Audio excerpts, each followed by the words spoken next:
When Thomas Edison was young, he was described as an idiot, and yet he would go on to become one of the most legendary inventors ever, completely changing the world and building a business empire. There's a common saying that any sufficiently advanced technology is indistinguishable from magic, so it's no wonder people called Thomas Edison a wizard.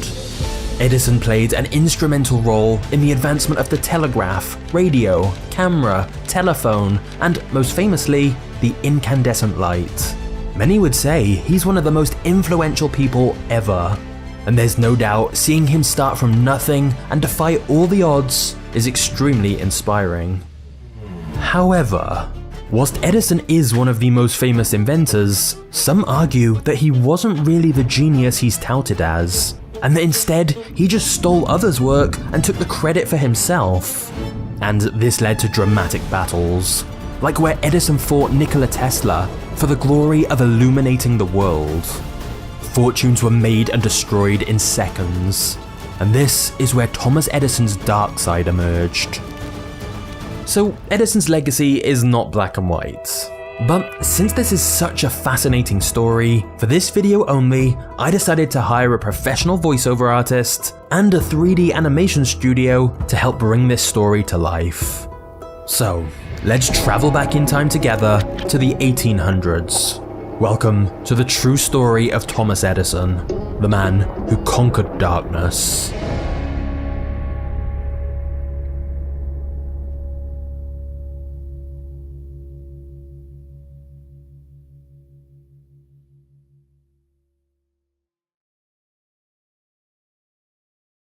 Thomas Edison was born in 1847, but he was described as defective as he had an abnormally large head and was frequently ill. Thomas's infancy was difficult and lonely. However, it was never boring, as Thomas's curiosity was insatiable. He wanted to know what everything was and why things worked the way they did. Thomas's father found his never-ending questions exhausting. But Thomas's mother was happy to nurture his curiosity. One day, Thomas saw one of the neighbor's geese sitting on its eggs, and he questioned his mother about it for hours. Later that night, Thomas took the bird's eggs, snuck into his neighbor's barn to build a nest for them, and tried to hatch them himself. But whilst his childish adventures were cute, Thomas's curiosity could also be dangerous. Another time, he started a small fire in his father's barn just to see what it would do. And since the fire was so huge, if the wind had been blowing in another direction, it could have burned the whole town to the ground.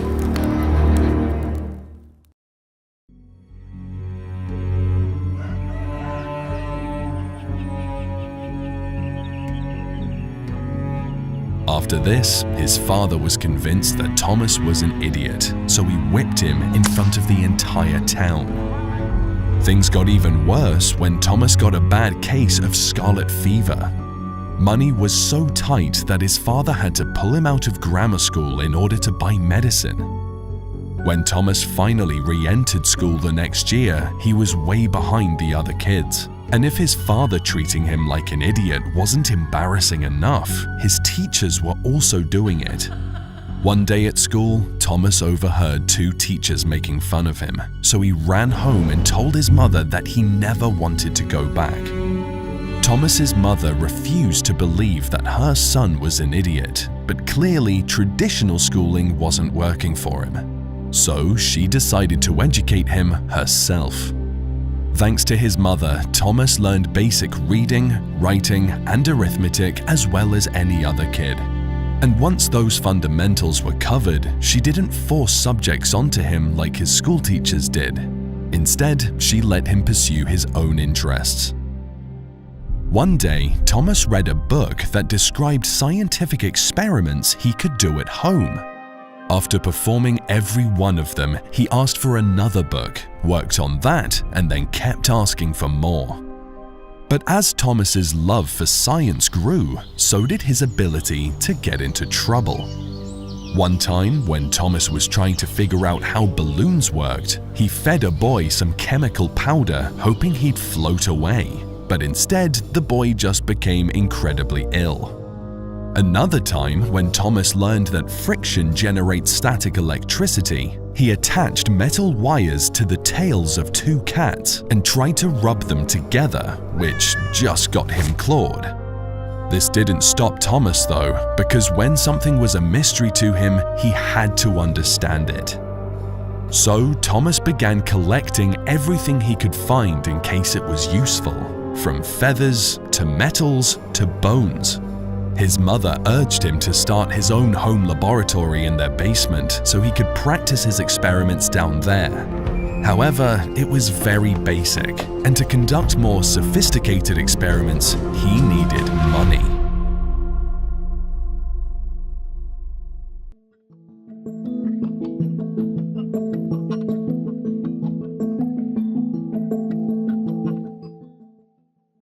When Thomas was 12, he got a job on a train selling newspapers and snacks to passengers on board.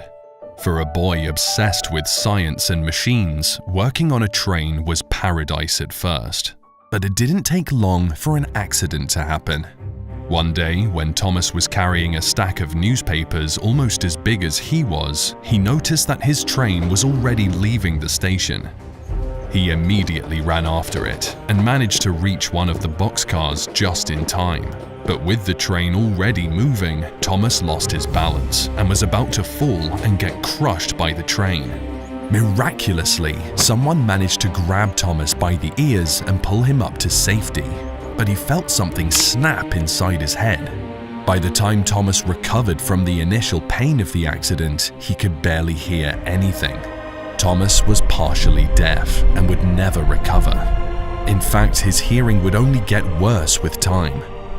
After this, Thomas changed. He started spending more time alone, and he took his scientific studies even more seriously than before. But he did say that his deafness made it easier to concentrate for longer periods. Thomas even set up a mini lab in the baggage car of the train so he could still experiment while at work. Unfortunately, this caused a whole new problem. During one experiment, Thomas knocked a bottle of phosphorus off the shelf and accidentally started another fire. Thomas would soon get a chance to redeem himself though. One day, when he was 15, he saw a train arriving at the station and a few yards away, a baby crawling right in its path. Thomas sprang into action immediately, scooping up the baby just in time and saving its life. It just so happened that the baby was the son of the station master, and he'd noticed Thomas constantly hovering over the station's telegraph in his spare time. That's because Thomas was fascinated by the telegraph, which was the first machine allowing people to almost instantly communicate over long distances. So as a way to say thank you for saving his child, the station master showed Thomas everything he wanted to know, and later helped Thomas get a job as a telegraph operator. He would only get paid around $20 every month, but for the first time since his accident, Thomas was genuinely excited. In the 1860s, the electric telegraph was a relatively new technology, and Thomas was always testing out little improvements for it, but this often got him into trouble. Thomas's job was to receive and relay information about trains and news about the ongoing Civil War, but most of the job was simply just waiting around all night, and Thomas didn't have the patience for that. Instead, he created a machine that would produce a signal he was supposed to send out every so often whilst he took naps. When his supervisors found out, Thomas was fired. So Thomas got another job and was back at it again. This time, he took his receiver and upgraded it into a repeater, meaning a telegrapher was no longer needed to relay an identical message from one station to the next. This invention was genuinely useful, but unfortunately, Thomas's new supervisor had been working on a similar device. And when he got beat to it by a teenager, he got jealous and fired Thomas out of spite. Thomas went on like this for years, moving around frequently, taking on new jobs, and often getting fired for not doing what he was actually supposed to. He always wanted to experiment with the equipment rather than follow instructions. At 20 years old, Thomas returned home feeling depressed. He was poor and increasingly deaf. However, Thomas's life was about to change forever.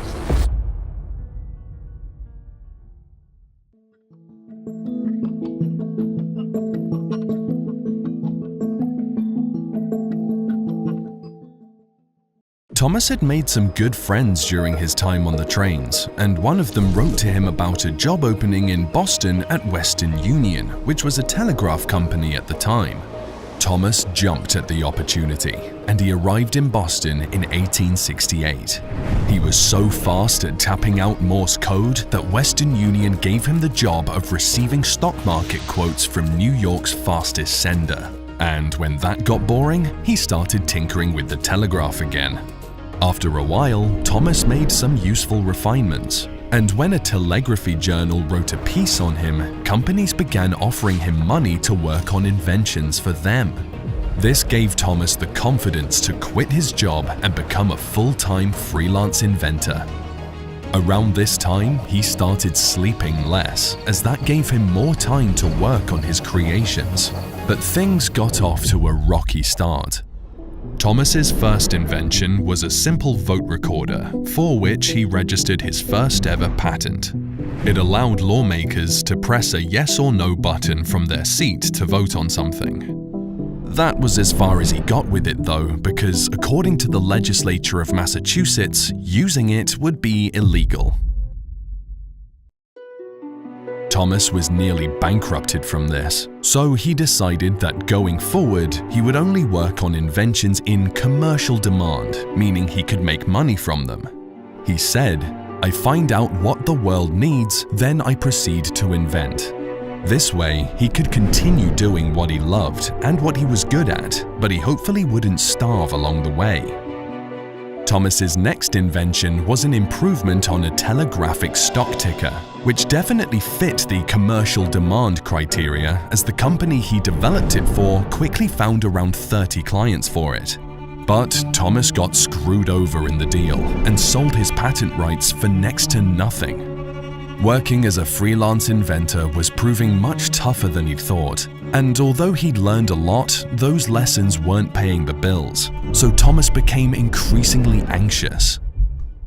However, there was one invention from which Thomas knew he could definitely make some serious money.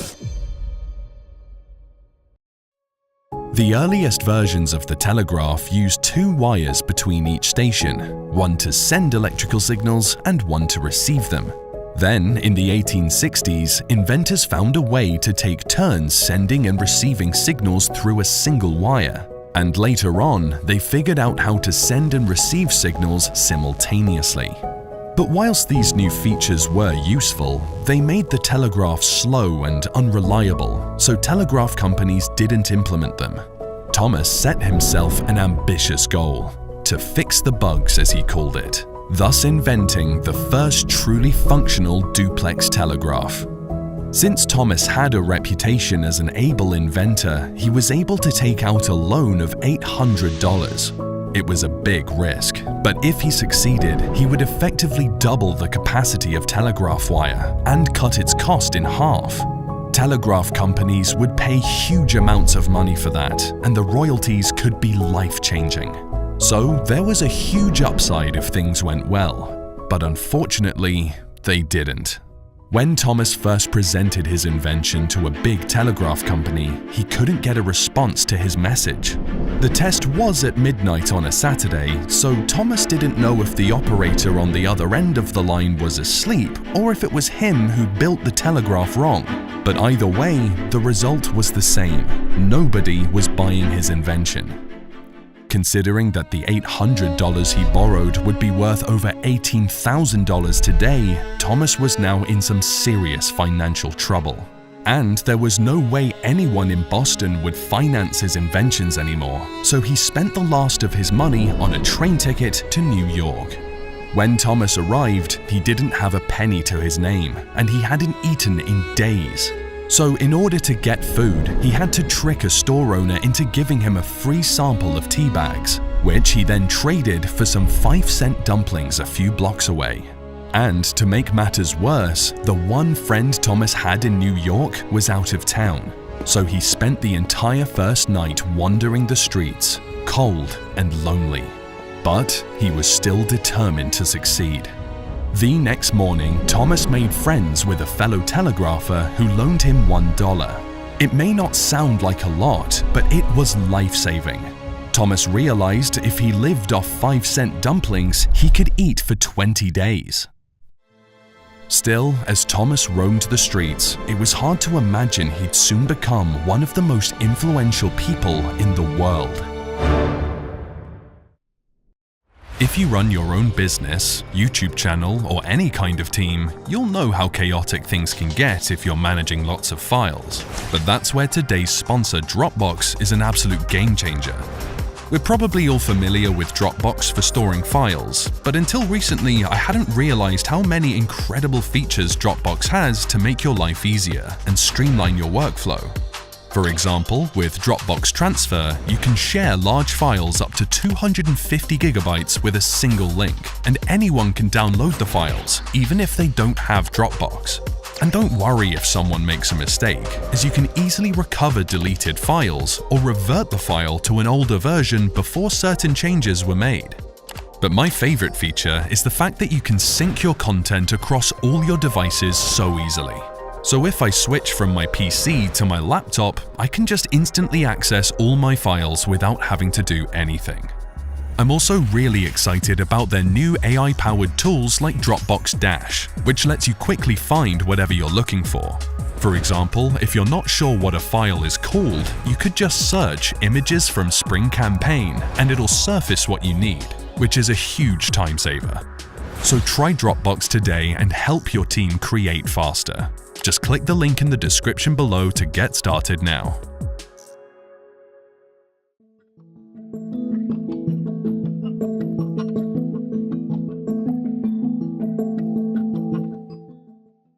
Thomas went to see a well-known inventor called Franklin Pope and offered to be his assistant in exchange for a place to sleep. Pope offered Thomas the dingy cellar in the laboratory's battery room. It wasn't much, but at least it was better than the street. Pope was the inventor of an important device at the time. In post-Civil War America, the price of everything from silver to cotton, railroad securities, and government bonds was heavily influenced by the value of gold. So getting its price quickly and reliably was crucial to the financial markets. Pope had invented an indicator that displayed the current price of gold via telegraph, and virtually half of Wall Street relied on it. The problem was that all the individual indicators got their information from a single telegraph. And one day, as Thomas was admiring the central device during trading hours, it broke down without warning. Suddenly, half of Wall Street couldn't access the data it needed. Pope's firm was facing immediate collapse as he couldn't figure out how to fix it. However, when Thomas took a look at the indicator, he immediately saw the problem. One tiny spring inside had gotten loose and was wedged between two gears, meaning the machine was just stuck. Thanks to Thomas, the business was saved. And the next morning, Pope's business partner gave him the job of improving the gold indicator further. This led to Thomas getting promoted again, and his salary was raised to $300 per month, which was leagues above anything he'd ever earned. Before long, Thomas had perfected the gold indicator. And this success meant Western Union personally hired Thomas back to improve upon a stock printing system, which occasionally printed random numbers at different endpoints. When that happened, Western Union had to find which endpoints had failed and dispatch employees to reset them, which required a lot of resources. For his solution, Thomas devised a way to reset all of the endpoints simultaneously from the central telegraph without the need for anyone to do anything on the endpoints.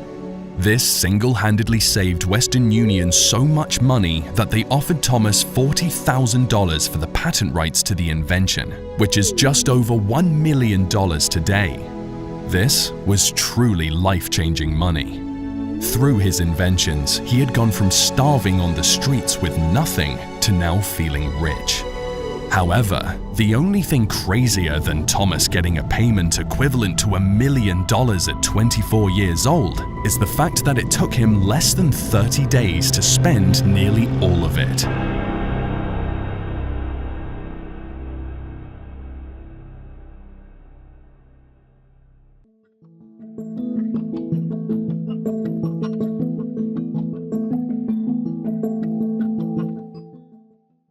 Thomas spending all the money he'd made sounds irresponsible, but it was actually quite the opposite. After all this time, Thomas had some hard-won business experience, and he was now keen to expand his business further. You see, Western Union only bought the patent rights to the stock ticker invention, but Thomas kept the manufacturing rights to himself.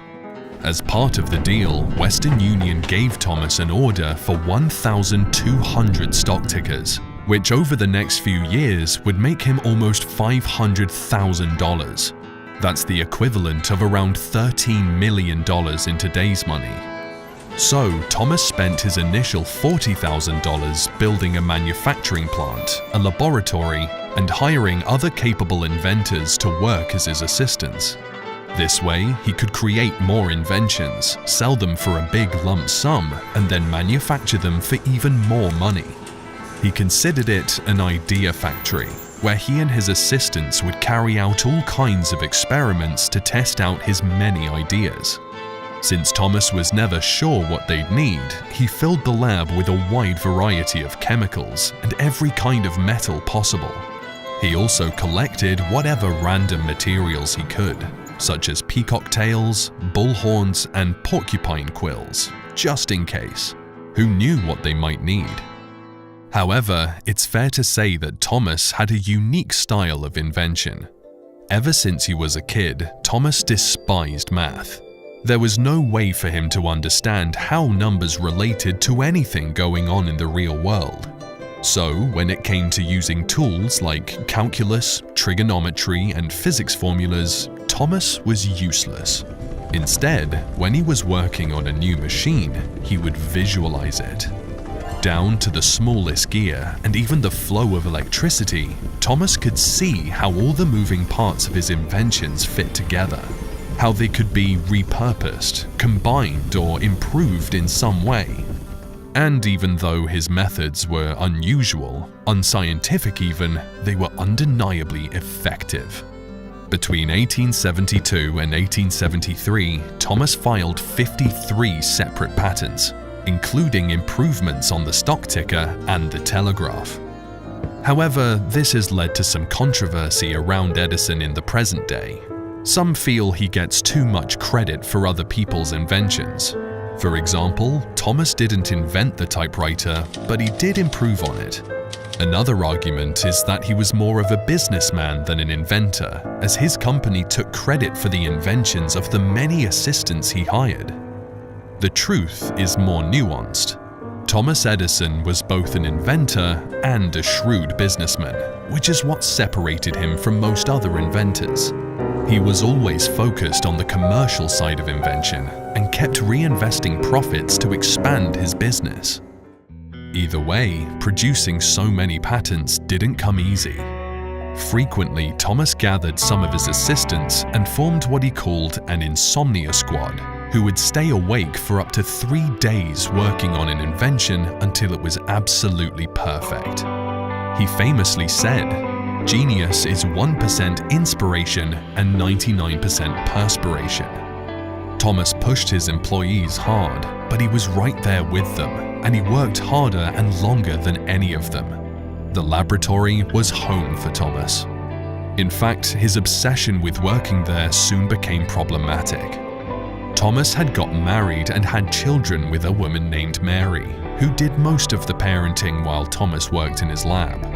But Mary grew increasingly lonely and isolated, and felt neglected by Thomas, who often slept in his lab instead of coming home. Mary soon developed health problems and died at only 29 years old. This meant Thomas suddenly had 3 kids to take care of by himself. So, shortly after this, he married another woman named Mina, had more children with her, and resumed his focus on his lab. However, in 1873, Thomas had a whole new problem. The US faced one of its worst financial crises, and suddenly companies weren't coming to Thomas for specific improvements to their machines anymore. Thomas didn't panic though. He figured if he could invent something useful enough, people would buy it regardless of the economy. He knew that even in the midst of an economic depression, America and Europe were so reliant on the telegraph. So if Thomas managed to improve it substantially, he could surely get the telegraph companies to start paying him again. A few years back, Thomas had already tried making a duplex telegraph, which was supposed to send and receive electrical signals quickly and reliably over the same wire. That had been a huge failure, which had left him penniless. But this time, Thomas was more confident and experienced, and so he set himself an even more ambitious goal. He was going to skip the duplex and aim right for the quadruplex. This meant that Thomas's new telegraph needed to simultaneously send out and receive 2 different electric signals over the same wire, technically quadrupling its capacity. It was his toughest invention yet, but after 2 years with many sleepless nights and relentless trial and error, Thomas had a perfectly functional quadruplex. This was an extraordinary achievement, and yet it would lead Thomas to something even bigger.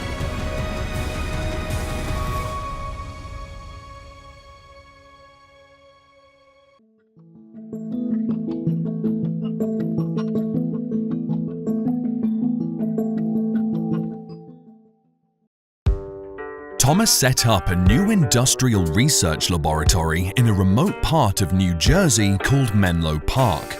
The multiplex telegraph had turned him into one of the most renowned people in America. So young, aspiring inventors moved to the countryside to work for Thomas for free. And all sorts of businesses were coming to him for help on their devices now. Thomas said he wanted to produce a minor invention every 10 days and a big thing every 6 months. And at the time, the biggest thing of all was the speaking telegraph, or as it would come to be known, the telephone. You see, whilst Thomas had been busy with the quadruplex, another inventor called Alexander Graham Bell had been hard at work adapting the telegraph so that it could transmit sound. And in 1876, he filed a historic patent for the telephone. To Western Union, this spelled doom. Bell's patent gave him the exclusive right to use the telephone commercially, so he had a monopoly that could potentially make Western Union's telegraph business obsolete. So if Western Union wanted to compete with Bell, they had to get around his patents, which meant they'd need to improve upon the telephone in a substantial way. And who better to do all that hard work for them than Thomas Edison? Thomas was very nearly deaf, so he personally had an extra layer of obstacles to overcome with this particular challenge. But it was actually because of his hearing impairment that he ultimately improved the telephone's clarity and volume way beyond what Bell had. But this gave Thomas another idea. See, the telephone was meant to transmit sound, but there wasn't a device that could record and reproduce it. And that led Thomas to invent the phonograph in 1877. This device recorded sound by capturing sound waves as vibrations onto tinfoil cylinders with a needle. It could then also play back the recorded sounds. Again, Thomas's deafness was an obstacle to overcome. But he found that by biting into the phonograph, the sound vibrations would travel through his skull and he could hear it that way. For everyone else, whose ears worked just fine, hearing recorded sound for the first time was a magical experience. So the press nicknamed Thomas the Wizard of Menlo Park. Thomas assumed the phonograph would be used in business as a device for dictation, but in reality, his invention had laid the foundation for record players and would play a key role in popularizing recorded music. This invention brought Thomas a lot of fame, but his most famous invention ever was still to come.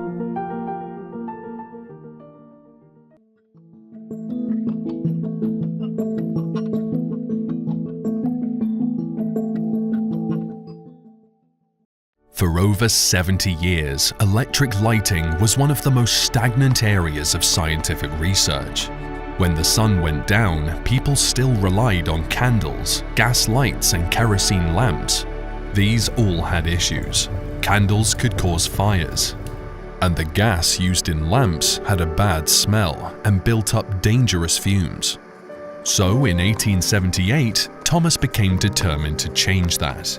And to make things even harder, he wanted to focus on incandescent light, which shined by heating a thin filament through an electric current. These were introduced all the way back in 1808, but nobody had found a way to make them burn for more than a few moments. The light needed to be small, tolerably bright, use little current, last for a long time, individually switch on and off, be cost-effective, and that's just the beginning. Many inventors before Thomas had tried and failed, and everyone believed it was basically impossible to make a working incandescent light. But Thomas publicly declared he would perfect incandescent lighting. So even though the press, his investors, and even his own assistants thought he'd gone insane, Thomas got to work with his usual enthusiasm. The main reason incandescent lights could only burn for a minute or two up until now was because of the wire-like structure inside of it, known as a filament. In order for the light to glow, the filament had to be heated to extremely high temperatures without melting or burning out. But that was a problem, because in order to increase the levels of electric resistance the filament could tolerate, it had to be as thin as physically possible. About 1/5 of the thickness of a human hair. So the main challenge in inventing a useful incandescent light was finding the right material to make the filament from. Thomas spent his first few months experimenting with string, cotton, and other organic filaments. It didn't work, so he moved on to metals. He went through a nickel phase, and when that didn't work, he spent months testing out platinum, which he got burning for up to 2 hours. This was promising, but then months went by without any more progress, and he started from scratch again. Thomas altered the filament in every way he could. He prepared them differently, twisted them, made them longer, shorter, thinner, thicker, you name it. He also changed everything about the rest of the light. He used different bulb shapes, different circuits, varying amounts of electric resistance, voltage, and amperage. After testing 1,600 different materials, Thomas had learned a lot, but he still hadn't made that one discovery that was going to change everything. He was looking for a needle in a planet-sized haystack, literally, because Thomas sent agents to find new materials as far as the Rocky Mountains, the Amazon rainforest, and Japan. He even tried different varieties of human hair.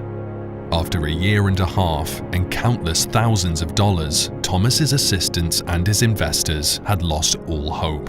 But Thomas kept working enthusiastically, and finally, he cracked it. After subjecting a cotton thread filament to a process called carbonization, Thomas and his assistants spent 40 hours excitedly staring into a lamp, knowing they had made a pivotal discovery. Carbonized paper was even better. It burned for 170 hours, and now it was only a matter of making little tweaks to bring that up as high as possible. On New Year's Eve, Thomas outfitted Menlo Park with 800 lights and gave a crowd of 3,000 onlookers their first glimpse into the future. The commercial value of the incandescent light was now clearly proven, so Thomas's investors happily gave him checks for further research. Although in reality, the quest for the perfect filament had only just begun. Carbonized paper burned for a few hundred hours, which was a huge step forward, but not nearly enough to change the world. Thomas still needed years to perfect the filament, but after countless discoveries on nearly 10,000 different materials, he now knew which path to follow, so he could delegate the task to his assistants while he focused on a more pressing issue. You see, the incandescent light wasn't even half the battle when it came to electric lighting.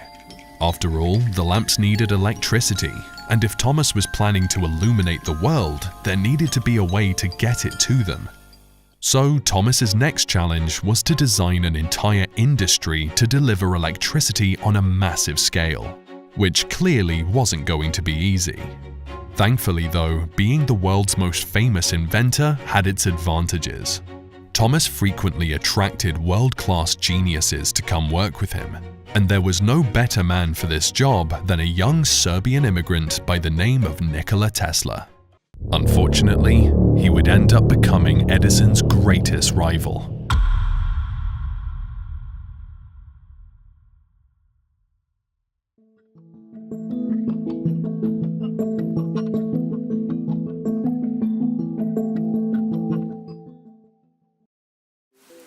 On the 10th of July in 1856, as the clock struck midnight in the Austrian Empire, Nikola Tesla was born.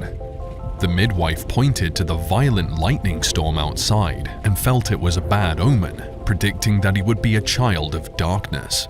But Tesla's mother said, no, he will be a child of light. And well, she was right. Tesla grew up to be a remarkable genius. He could speak 8 languages, mentally perform multivariable integral calculus, and he used his photographic memory to organize his mind like a library, where he could access books from cover to cover at will.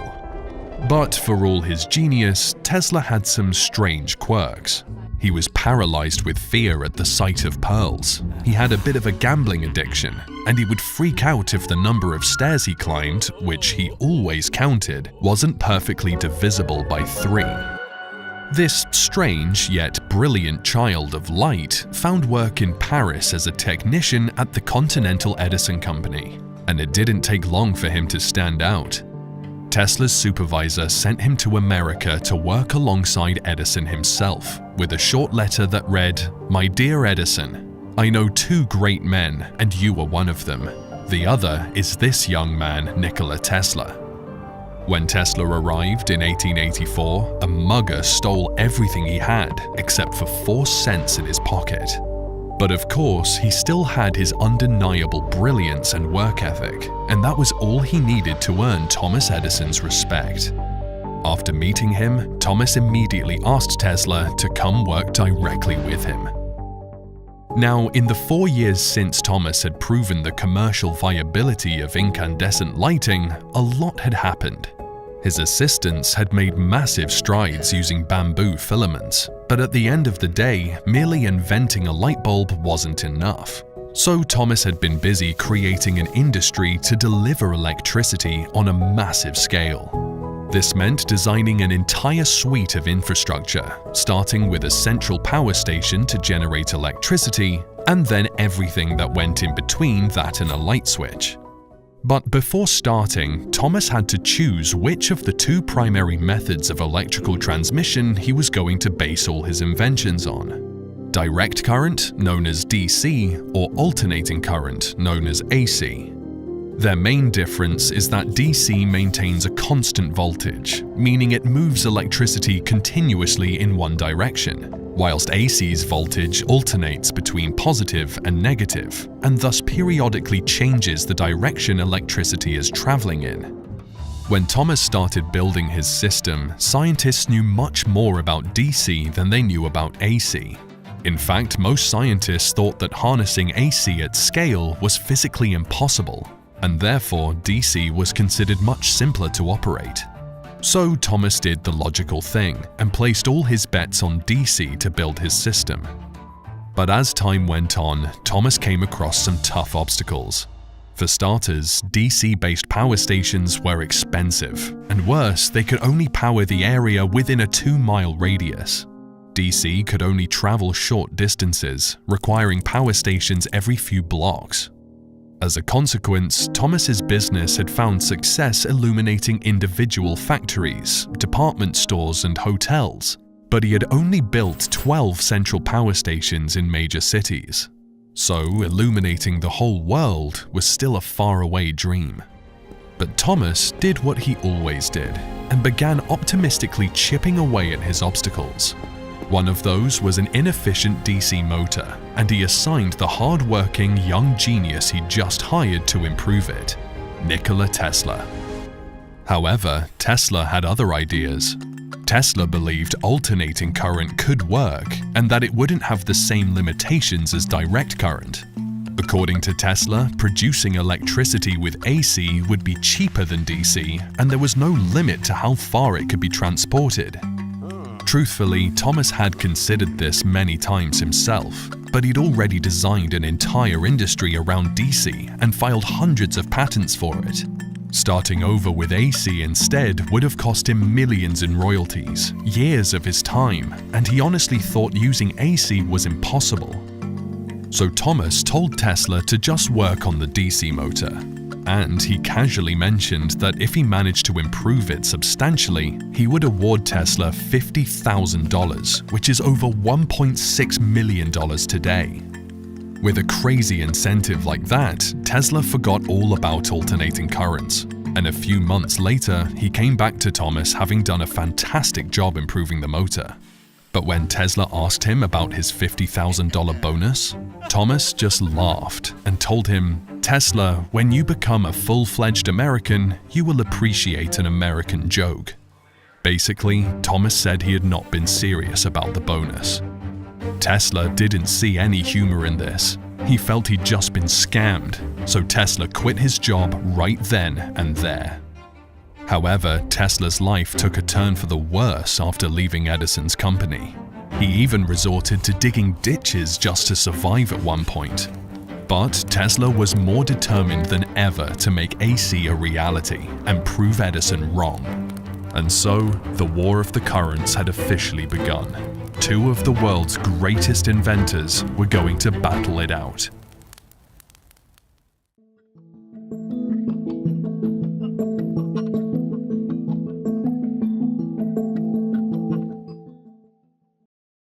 By 1887, Thomas hadn't gotten much further with DC, but Tesla, who began 6 years after him with literally no money, had made scientific history. In just 3 years, Tesla registered hundreds of patents for a remarkably efficient electrical infrastructure powered completely by AC, and it didn't have any of DC's problems. This, quite literally, shocked the world. It was a clear threat to Thomas, but for an investor named George Westinghouse, it was a golden opportunity. Westinghouse knew that there were ridiculous profits to be made in electrical illumination, but he believed DC was stagnating the entire industry. So, when Tesla published his AC patents, he immediately cut him an incredible deal. Adjusting for modern inflation, Westinghouse paid Tesla a flat fee of $2 million for his patents and a monthly $65,000 salary to help implement the system. On top of this, Westinghouse gave Tesla a good chunk of his company's stock, which was bound to grow explosively over the next few decades. But the craziest part is that Tesla's royalties for the main alternating current patent, all by itself, were estimated at more than $100 million at the time, $3.3 billion today. And that is just one of hundreds of other patents registered to him. So, at this point, Tesla was on track to become the richest man alive. Meanwhile, Thomas knew that he was on the losing side of the War of the Currents, and this really brought out the worst in Thomas Edison and led him down a very dark path. When it came to delivering electricity on a massive scale, AC was simply the better option. But as a businessman, Thomas still had to look out for himself. His investors were now considering going with Westinghouse instead, so he launched an all-out propaganda war. Thomas started by lying about the dangers of AC in the newspapers. But when that wasn't enough, he secretly funded the invention of the electric chair using AC, so that people associated AC with death. When that wasn't enough, Thomas paid kids on the street to bring him stray puppies he would electrocute with AC in public. He even electrocuted an elephant with AC and made a movie about it. But despite his best efforts to scare people about the dangers of AC, ultimately many of Thomas's investors saw through his lies and went with Westinghouse instead. And while Thomas Edison was busy torturing helpless animals, Westinghouse and Tesla were busy improving their AC system. In 1892, they undercut Thomas for a contract to light the Columbian Exposition, which was a world-famous event. And so Westinghouse and Tesla went all in. With 160,000 light bulbs, they gave a light show that even Thomas would have been jealous of. It was an incredible spectacle seeing the event illuminated so brightly using Tesla's lighting, and it also proved AC was safe. The War of the Currents came to its definitive end the next year, when Tesla's lifelong dream of building a hydroelectric power station in Niagara Falls was realized, and AC was forever established as the superior way to provide electricity at enormous scale. Today, alternating current is the main way we power our cities, homes, and industries, so you could definitely say Tesla won the War of the Currents. But that's not to say that direct current isn't useful. Whenever you use a smartphone, a laptop, or basically anything with a battery, you have Thomas Edison to thank. And either way, when you turn on a light, remember, it's thanks to Tesla's AC power and Edison's incandescent light bulb. After their battle over AC versus DC, Tesla and Edison would remain in an ongoing race to develop more inventions, with both men having a huge impact on many industries. However, even though Tesla was on track to become the richest man in the world, his life going forward was a series of tragedies. Westinghouse wanted to expand his business to every corner of the world, and to do that, he took on a colossal amount of debt. But after a financial crisis in 1890, his business was facing bankruptcy. Because of this, Westinghouse desperately asked Tesla to reduce his royalty. And without hesitating, Tesla tore up the contract that was going to bring him a fortune. Westinghouse's company was saved, and Tesla got a massive one-time payment for his patent rights. But this meant he couldn't legally use his own inventions anymore, and building on his previous work became practically impossible. Sadly, Tesla then spent all his millions on failed experiments, until eventually he lost everything. Tesla later wrote in his diary that he was in love with a pigeon. After the pigeon died, he said he felt his life's work was over. Unlike Tesla, Edison protected his patent rights very carefully. He was a businessman, always thinking about the commercial side of his inventions, and he would soon be changing the world in another unexpected way.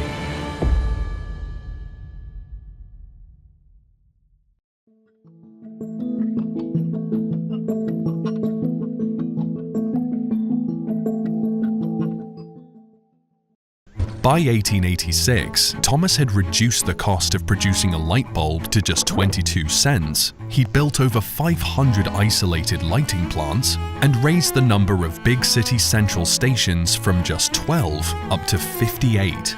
Thomas was a legendary inventor, but he was also a remarkable businessman.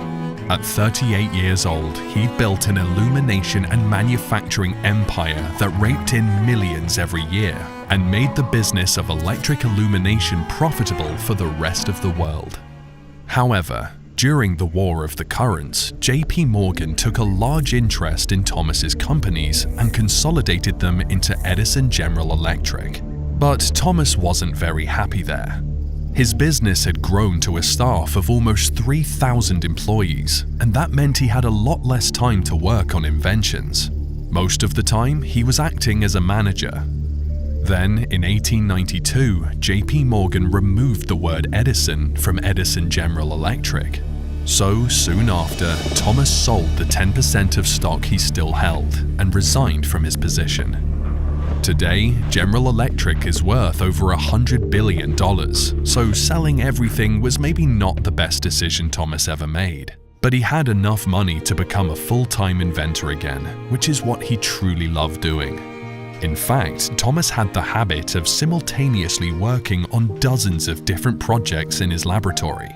So, during his campaign into electric illumination, he'd been cooking up some other inventions as well. For example, back in 1887, Thomas realized that the old phonograph, which recorded and reproduced sound, was wasting its potential as a device to record business meetings, so he reconceptualized it as an entertainment device. Thomas's deafness had only gotten stronger by now, so he never really got to enjoy this himself. But the phonograph turned music from something you could only get at an opera concert to something accessible to anyone for an affordable price. He then had another idea, to combine sound using his famous phonograph with a viewing machine. Thomas took the world by storm again when he patented the first effective motion picture camera called the kinetograph. For nearly a decade, all motion pictures seen by American audiences were made by Edison's company. Thomas even built a large studio where he produced the historic film The Great Train Robbery. However, not only did this spur the entire world to improve on his ideas and create even better cameras, but it also paved the way for thousands of artists to advance the art of filmmaking. In fact, in the early 1890s, more competitors arrived on the motion picture scene. To try and avoid paying to use Edison's patented equipment, some early movie makers moved across the country to a tiny suburb of LA in California, hoping to move far enough away from Edison that it'd be hard for him to take legal action against them. So, in a weird way, Edison led to the creation of Hollywood. On a list of most important people in film history, Edison was ranked in the top 10. He also played a large part in the invention of the projector and the radio. And in his quest to build an electric car with Henry Ford, Thomas completely revolutionized battery technology. Thomas Edison didn't waste a second. It's no wonder that for 20 years, popular newspapers and magazines consistently voted him as America's most useful citizen. Edison filed his 1093rd patent in 1931, and he died that same year, aged 84. The US held a minute's silence as a mark of respect for the man whose inventions had changed the world. However, whilst Edison's inventions certainly made him wealthy, the richest man alive at the time was John D. Rockefeller, and his rise to the top was extremely brutal. If you want to watch that story, just click the thumbnail on screen now, and I'll see you there in a second.